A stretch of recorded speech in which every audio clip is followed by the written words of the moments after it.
I've actually been sitting here since 9:30 this morning. It is now 4 o'clock in the afternoon. I have had a lunch break and I've just been banging out as much content for my Bonestone and Earthflesh tarot book, right? So what I wanted to talk about though is that I've got a bit of a system going on at the moment, and that system involves basically, you know,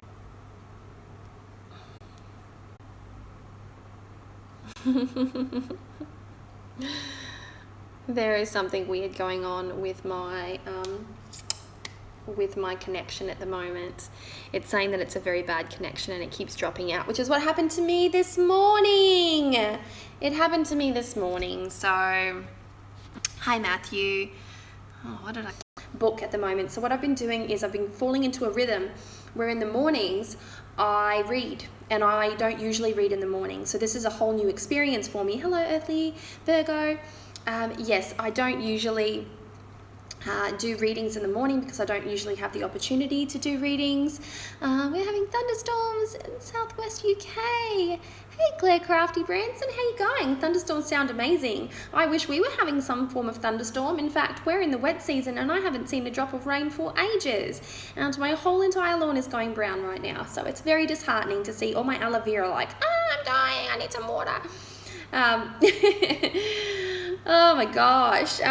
So being that I've been able to sit down at my reader's table in the morning during the cooler time of the day, and oh, Earthly Virgo, that sounds so nice, pouring with rain. Oh, that's what I want. That's what I want. Hi, Whispering Wind. How you going?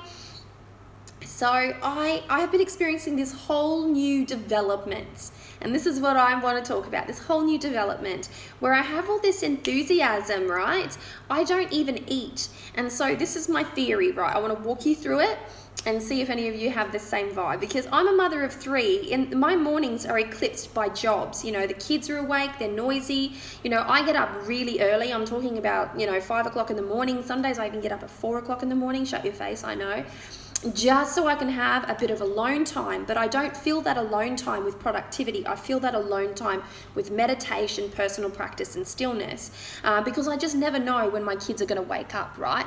And if I'm in the middle of a reading, for instance, if I even have the inclination to do a reading at that time of the morning, I'm constantly like on edge thinking, are my kids going to erupt? Because they're so little, they have no boundaries. They'll just walk in and interrupt an entire video session if that need be. So I know not to do that. That's my circumstance, so I make sure that I take that into consideration. But since my family is currently traveling and I'm here with a Japanese exchange student, and and I've got all this time to myself specifically to do some writing and to do some free reading. And what I mean by free reading is usually using my entire day to be free to do readings, you know what I mean?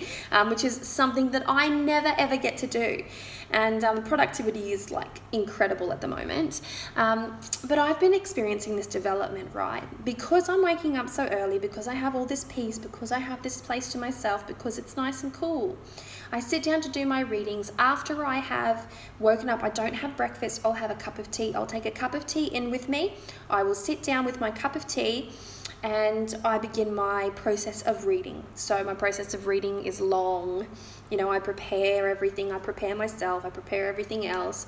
And, then I start the readings. My readings at the moment, I'm doing heaps of Your Magical Year Ahead readings, and they're quite long. They can be anywhere between 40 minutes and an hour. It's a lot of cards that I'm laying out for the full year, and soul cards and oracle cards and full tarot scope, and it's just a lot. It's a lot, so it takes up a lot of time. And what happens is I just had a Coven Blast then, sorry. So what happens is I've had this call, like the inner call of the witch. I'm so invigorated, I'm so rejuvenated that I have all this enthusiasm to do things that I often don't have time to do, nor do I have the inclination to do it, mostly because it's either hot in the middle of the day or I have very limited time to work in. So I know in a day that I can usually get, like Wednesdays are my free day, I can usually get 5 readings done there, and that will keep me in line to pick up my daughter. Holy doolies, I'm getting all these messages. This is my life, people. I get about 20 messages every minute. Like, it's crazy. People message me all the time. I need to disable notifications for some certain times of the day. But what was I saying? Yeah, so, you know, I've got this time now. I've got this thing, and what I've been doing is I have removed all of the cloth off my table, and it's bare wood. I've actually changed the table that I'm reading on. Usually I have this kind of desk, and now I'm using a long dining table, and I've kind of split it in half. My camera now sits in the middle of the dining table. I use one half for writing when I can, when my kids are here, and one half for reading, and then I don't have to move too much stuff around. Hello, Halloween Firefly. And so I've got all my stuff there, and it feels really beautiful. And because that was my former dining table, it's got all this family love in it, you know, and I've anointed it, and I've anointed it, and I've anointed it some more, you know. It's seen a lot of oil. I have all my sprays and my hoodoo oils on my table at the moment, and I just reach for them constantly. My cards are getting oily, my table's getting oily, but I am in the zone, guys. I am in the zone. And I've started to do this crazy like witchcraft weaving into especially my New Year readings. I'm just giving myself permission to just go full witch, you know. And, you know, I'm bringing out the oak, and I'm spraying, and I'm anointing, and I'm drawing sigils, and I'm burning stuff, and I'm just lifting this energy, you know, adding crystal energy, like weaving like botanical into it. I'm just creating this entire synergy over the cards just before I start. You know, I'm using things like road opener to really help a person begin their new year with that sense of open road, that unencumbered, you know, sensation. I really want to weave that in there. I really want to create that for that person, because the idea of having these, you know, these new year ahead readings is to be able to forecast in part, you know, to at least identify certain energies that might be falling on specific times of the year. So you know, it's a card for every month, and you know, I do the card for the month, and then I do kind of like a ritual working.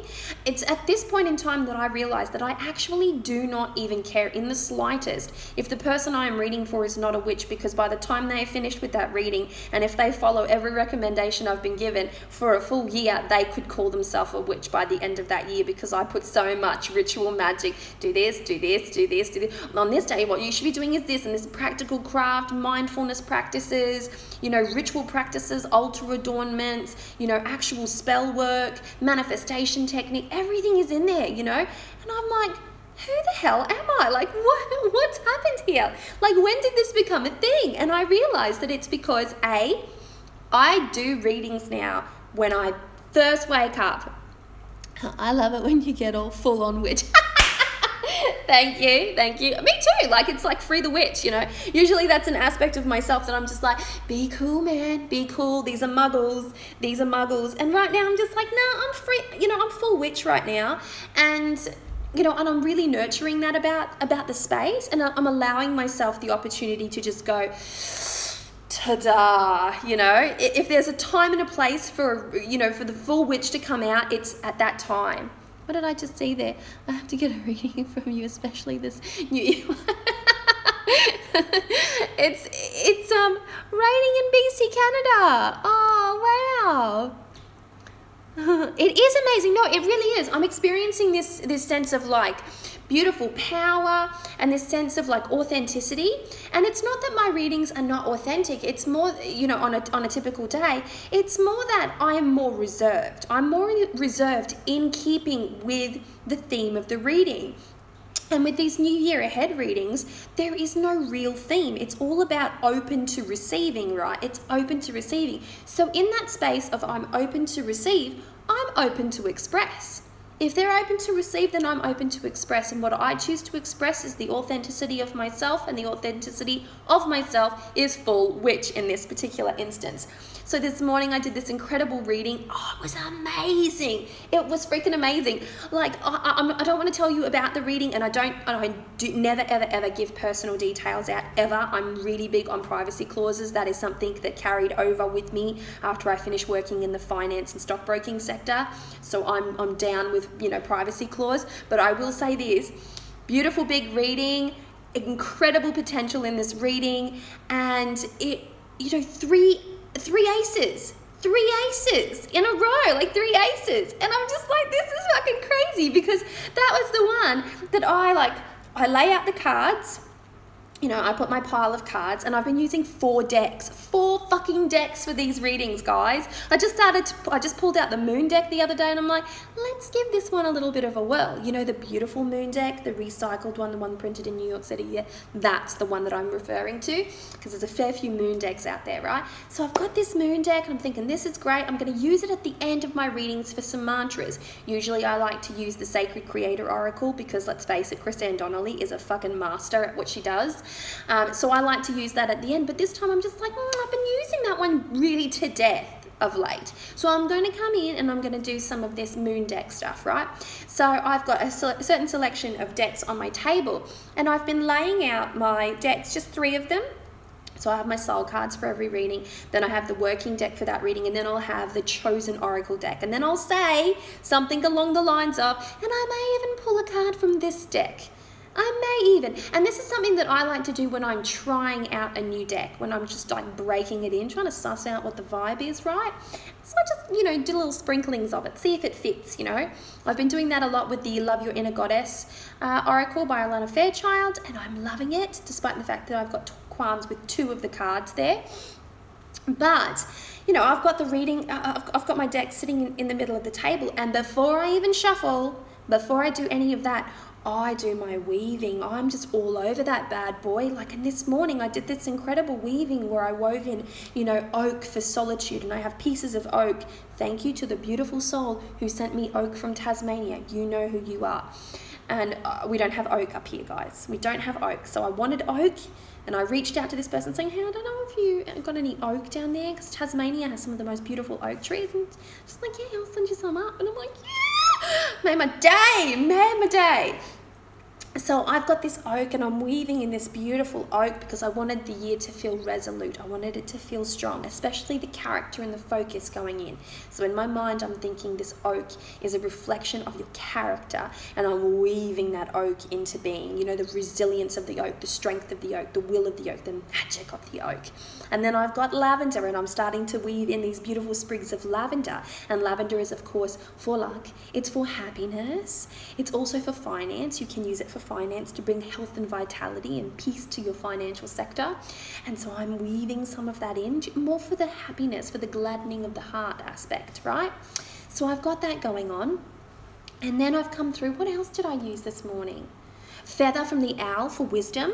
I've got an owl's feather for wisdom.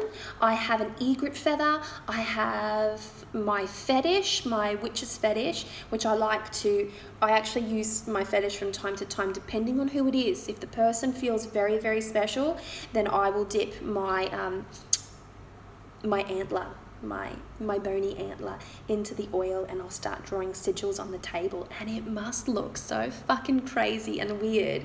If you're not a witch and you were watching that kind of video unfold before your eyes, there would definitely be a what the fuck is going on here kind of moment. I've never seen this done. I've had a few readings before in my life, but I've never seen this done, and I'm just really, really going for it, guys. And it has to be this free time. It has to be the fact that I am reading in the morning. And it has to be the fact that I have fasted, because I wake up after having a full 8 hours of sleep, and I don't, thank you, 8 hours of sleep, no kids in the house, 8 hours of sleep. That's where all my energy is coming from, is the fact that I've had 8 hours sleep. So mental clarity to the max. And, you know, and I wake up, not a skerrick of food in my stomach, and I go for it. And now I'm big on fasting for spiritual aptitude. I'm loving your energy right now. Me too. It's been so fantastic. I'm actually sitting here on my inside the house, and I've got Crown of Success oil here, and this one was created, this is a hoodoo oil. Oh my god, the writing is fully rubbed off. I know what it is anyway, because it's the one with glitter in it, but look at that bad boy, look at that. This one was created for me by Diana Ravenwood, and she owns the 3 Moon Etsy store. It smells like heaven. It smells like, smells like a druid grove with lots of pretty flowers and sugar, you know. So I've got that there. I have amethyst, I have labradorite, I have carnelian, my big beautiful piece of carnelian. And so they're the things that I've got on my table. I wanted to clear my table because you guys would not believe how many books I have. I have all these, look, I have all of these books peeled open on my table, like I'm talking stacks of them, guys, stacks upon stacks. Look at this. I've got more. I've got them everywhere. I've got like stuff over here. I've got stuff over to the back there, stuff over to the back. I've just got stuff everywhere and notebooks, and you know, I'm really going for it.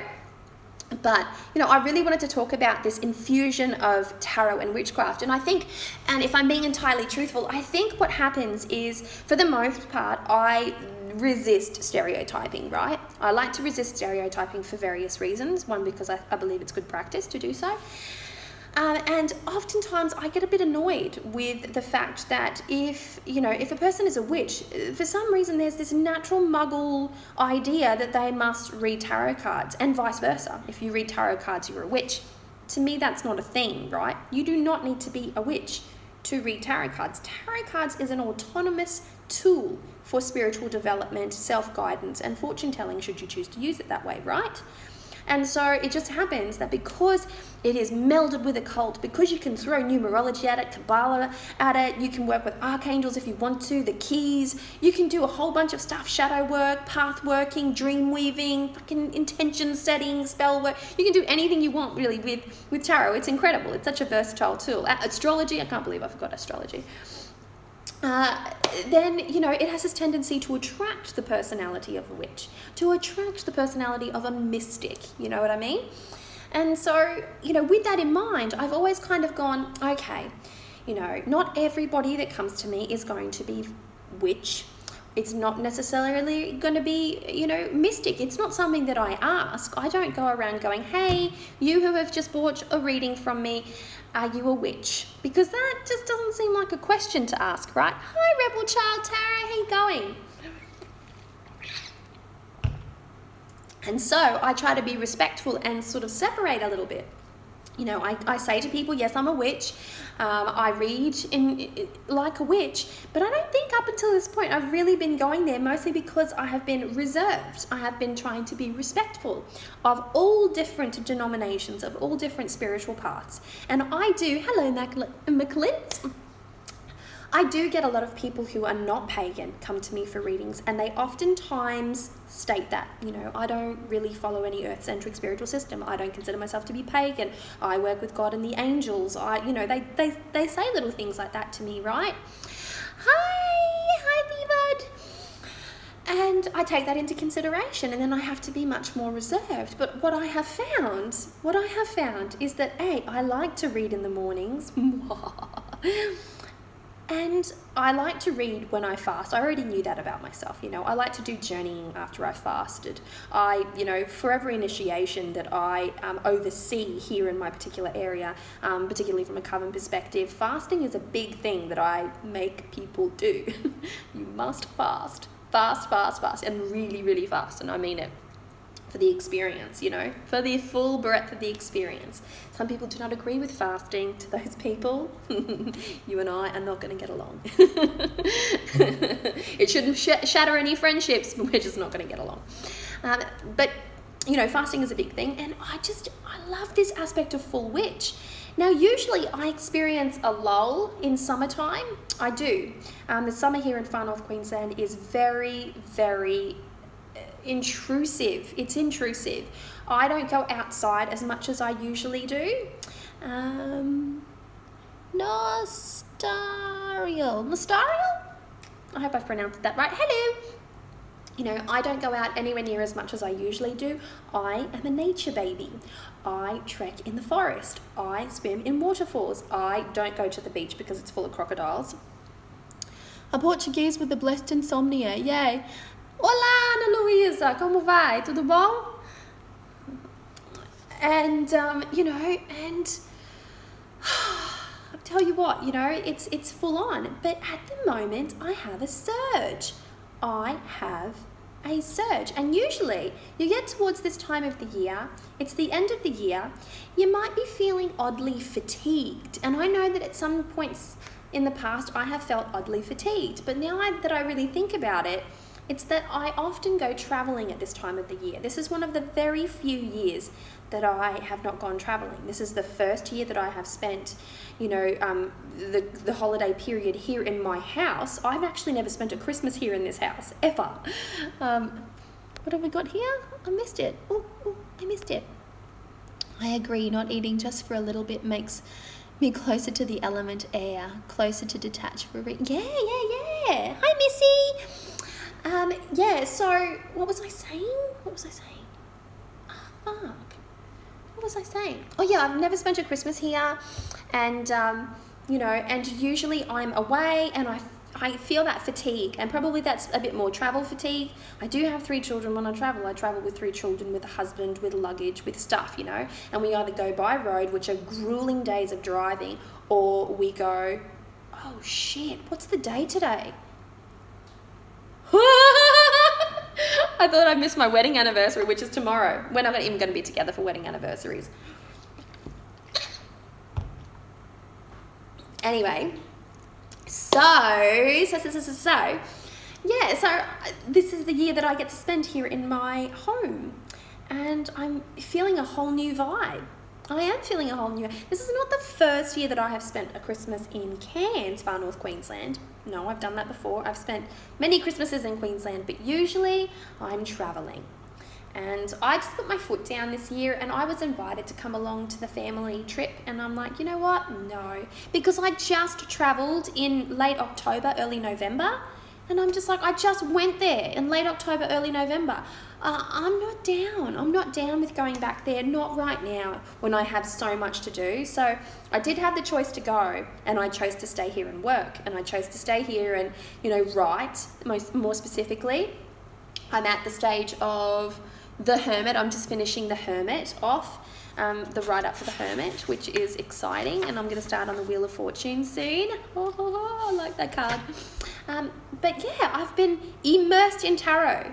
I have been doing readings in the morning, and then I have been writing about tarot. I've been writing a full companion book on tarot, and this is a big book, guys. It's not a small book. I've got, if you tuned into my Facebook Live on my Bonestone and Earthflesh Tarot group, you would have known how much each section of this book has, how I'm immersed right now in numerology, in Kabbalah, in the special narrative. So I'm writing a fictitious narrative for each of the characters in my Bonestone.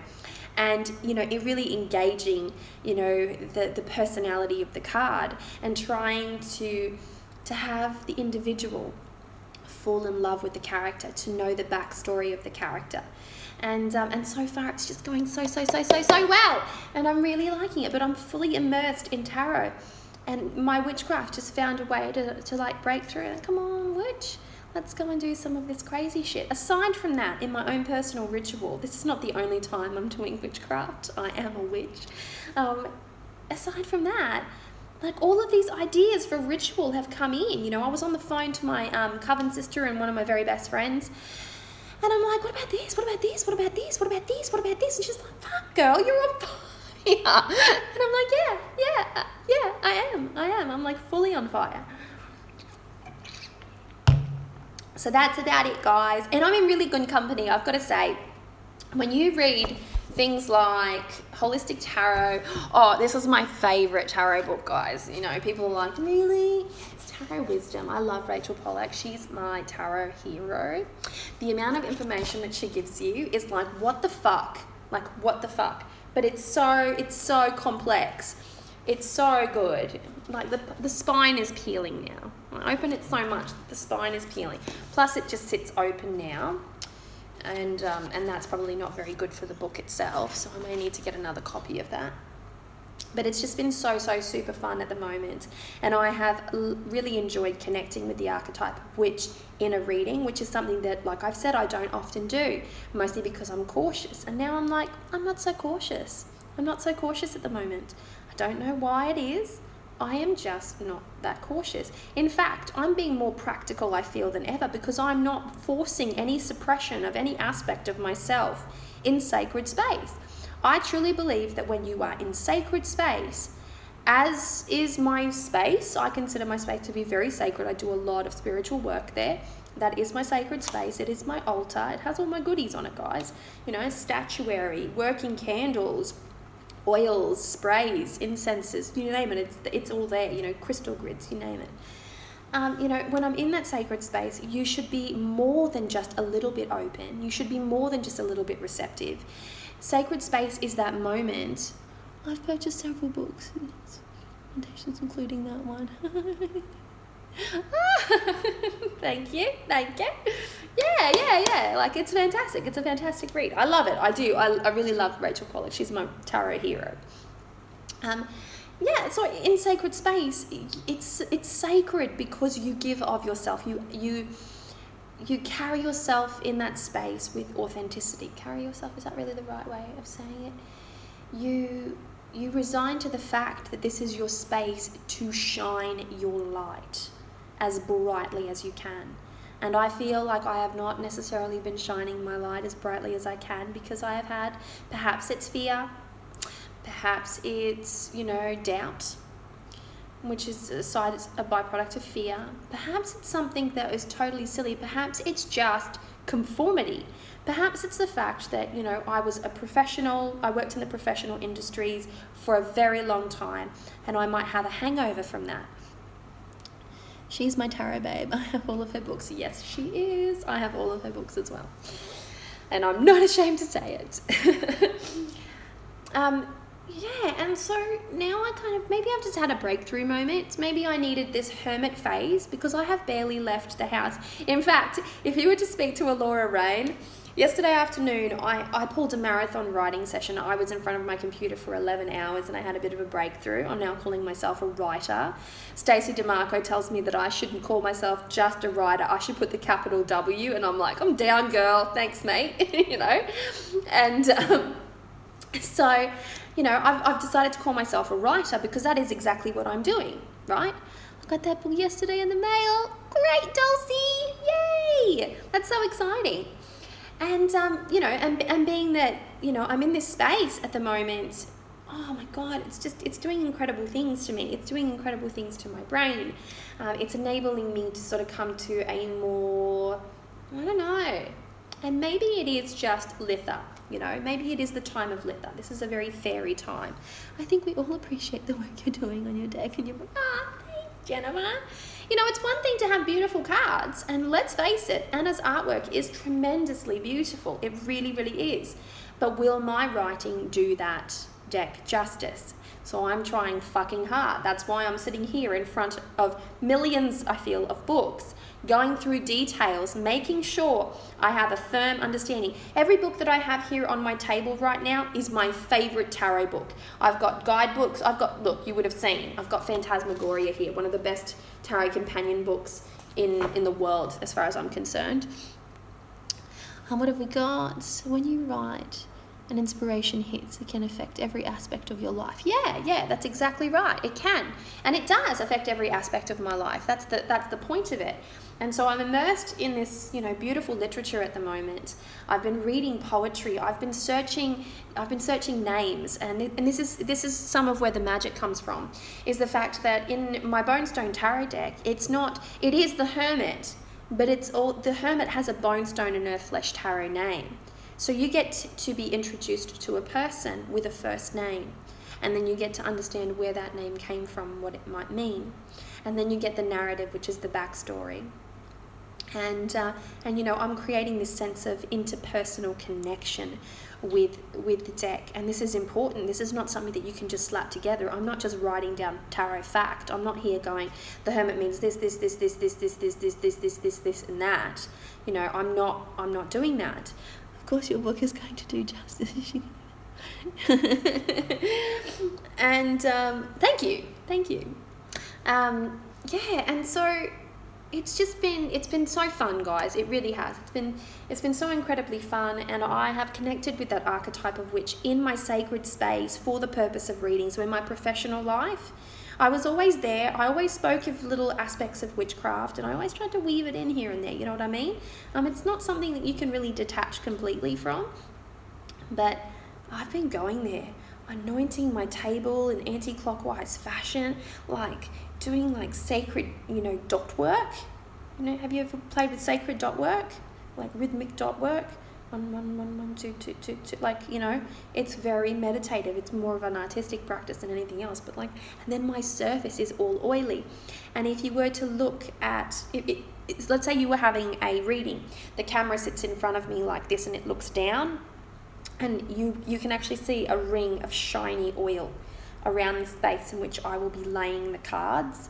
And I'm like, I don't know if that looks gross or not, but quite frankly, it feels fucking phenomenal. I love seeing that oil smothered on the table. I love having the oil on the back of the cards. It's not something that has ever damaged my cards. I work a lot with oils. I have done for a very long time.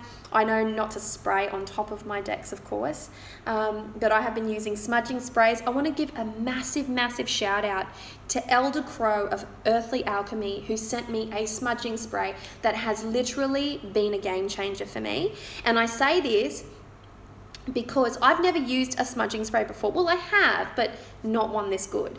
And now that it's so hot, I cannot bear burning my Palo Santo or my sage smudge in my sacred space. And you know, it's too much. The you know, the heat and the smoke, it's very stifling and it's causing me to cough. And I'm like, this is not right for me right at this time. Now, I usually burn smoke and I smudge my space throughout every single one of my readings, and I have done so for the whole entire year. And I started to feel like this is not working for me. And I'm very traditional. I'm very rigid with my practice. I'm a Taurus, structure, right? I'm like, oh, I've got to break structure. Oh my God. I'm like, fuck it. You know, I just loosened up all of a sudden. It's like I feel like I've loosened up. And so now I'm using smudging sprays. I think Elder Crow items are amazing. He's so lovely. He is so lovely. He's the sweetest man. He's so lovely. He's such a sweet soul. And he put so much effort into, you know, he puts, I should say, so much effort into his creations. And, you know, I did a video about how I put certain items. He was in my monthly favorites, right? And I put his smudge in the sun and the moon kind of thing, and it rained, and I had down my white sheet, which is my cleansing sheet, my picnic rug, and then I had this little red like cut out little red square, and I had some stuff on there, and the red square bled into the white sheet, and the smudge spray was there. So the label, half the label on the smudge spray is pink.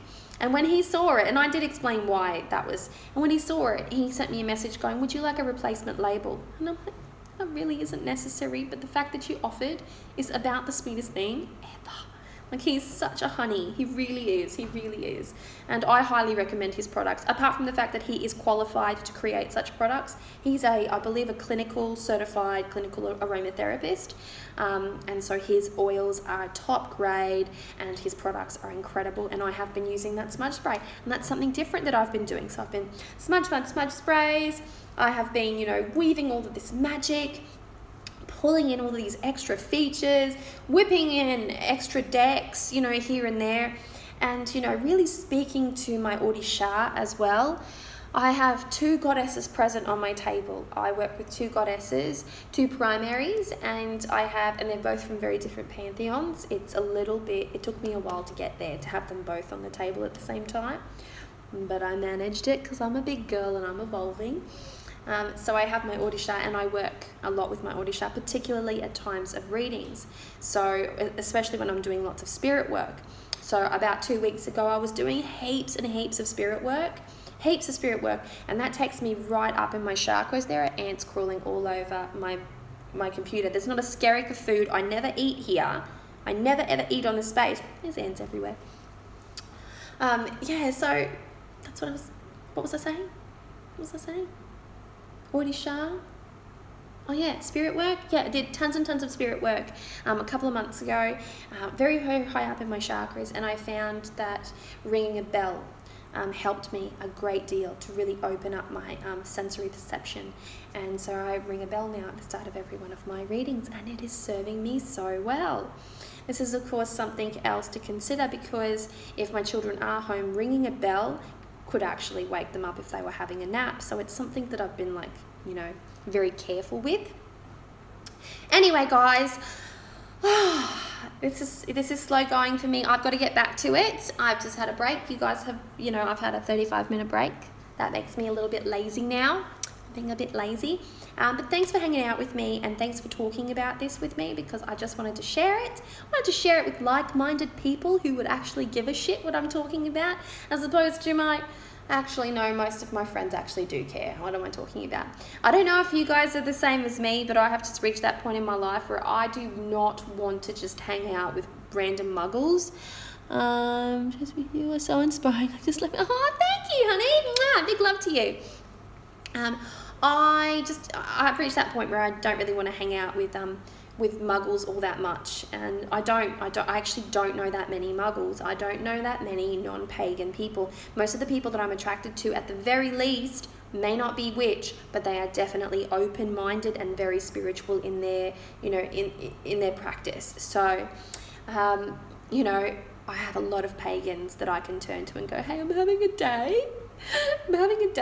And it's fun to do so. So, I'll be looking forward to talking about this stuff with my coven as well when we meet, and just seeing what everybody else has been up to, because quite frankly, every season change brings in a new energy and some exciting development for me personally. I have seen so many rotations of the wheel, and each rotation is the same but different, There's always a nice surprise. Thank you for chatting with us. Hope you have a wonderful day. Oh, thank you, Missy. Thanks for hanging out with me, guys. Like, seriously, I could sit here and talk to you guys for ages, but let's face it, I've got nothing of value to truly say. I'm just sharing some shit, and I just appreciate you hanging out with me like mates, I wish I had a beer. I genuinely wish I had a beer right now, and I do have beer in my fridge, so shame on me for not getting that beer and just giving you a good cheers. And before I go, Happy New Year. If you celebrate the Gregorian calendar change in the form of the new year, and you don't celebrate the Chinese New Year, or perhaps you look to, Samhain as the time of New Year, whichever one you celebrate, that's totally fine. For those who celebrate that Gregorian calendar change, I celebrate that Gregorian calendar change because I like to party. Then happy New Year. I sincerely hope that your new year is absolutely freaking spectacular. Do not forget to do your year ahead readings. Do them yourself. I'm not saying come to me. That's not what I'm saying at all. I'm not that type of person that goes, come to me, I've got this going on. That's not me. I can't do that. But do your year ahead readings, and if you've got a diary, make sure that you write each of the cards at the start of every one of those months, and a little something, to go with that, to keep you on track, right? And a hot tip, if you do a manifestation book in June, July, you'll renew your energy. You'll renew your energy for the projects that you're trying to pursue throughout the year. So usually what we do is we start the year off strong, we start to experience a lull, a decline in energy. That usually happens between June and July. It can sometimes happen for about a 4-month period there, really, until somebody gives us a swift kick up the arse. And then we begin again, because we're like, oh my God, there's so little of the year left. Let's try and actualize all this shit. You could save yourself all of that stress and frenzy and create yourself a manifestation book. Make it a practice that you do between your June and July, and sit there and make sure that you're back on track. Make sure that if you have, for whatever reason, adjusted your focus, that you are incorporating that into your manifestation book, and that you are pursuing or stepping forward from that point on with a renewed energy. Make sure you set your intentions mid-year as well, like fortify those intentions. It's really important to make sure that you're cheering for yourself and that you're working as hard as you can to make your dreams come true, because nobody's going to really do that for you guys. You really need to do that for yourself. And so with that said, mwah, Happy New Year! I will talk to you guys later, and don't even know how to finish this live broadcast. Okay, how do I do this? Okay. See you later. Bye.